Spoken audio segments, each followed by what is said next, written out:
நம்ம இந்த விஷயத்தை நிறைய நேரம் அறியாமல் கூட பண்ணியிருக்கலாம்.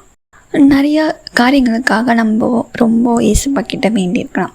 ஃபார் எக்ஸாம்பிள், ஏசப்பா எனக்கு எக்ஸாம் வருது, இதில் நான் நிறையா மார்க்ஸ் வாங்கணும் அப்படின்னு சொல்லிட்டு ரொம்ப ப்ரேயர் பண்ணியிருப்போம். அட் த சேம் டைம் நம்ம அதுக்காக கஷ்டப்பட்டும் படிச்சிருப்போம்.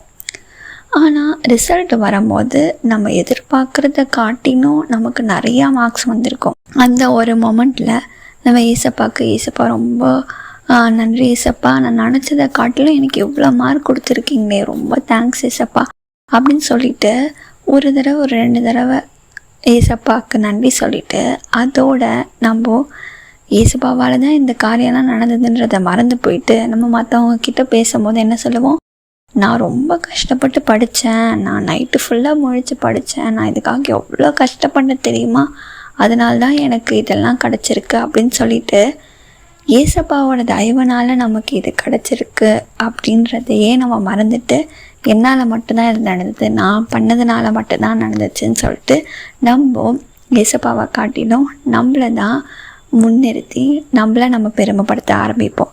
இது ஒரு சின்ன எக்ஸாம்பிள் தான். இந்த மாதிரி நிறைய காரியங்கள் இருக்கும்.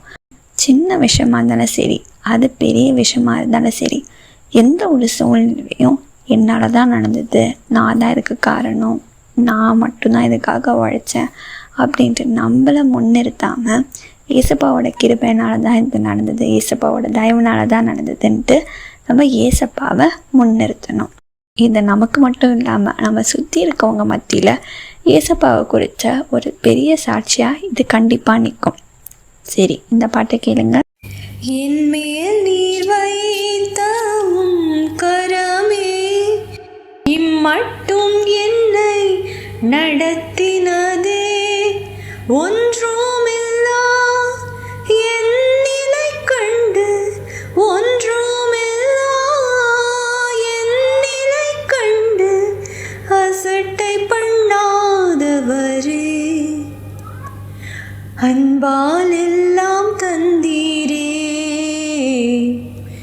தயவால் பெற்றேன் தகப்பனே நன்றி, தயவால் பெற்றேன் தகப்பனே நன்றி.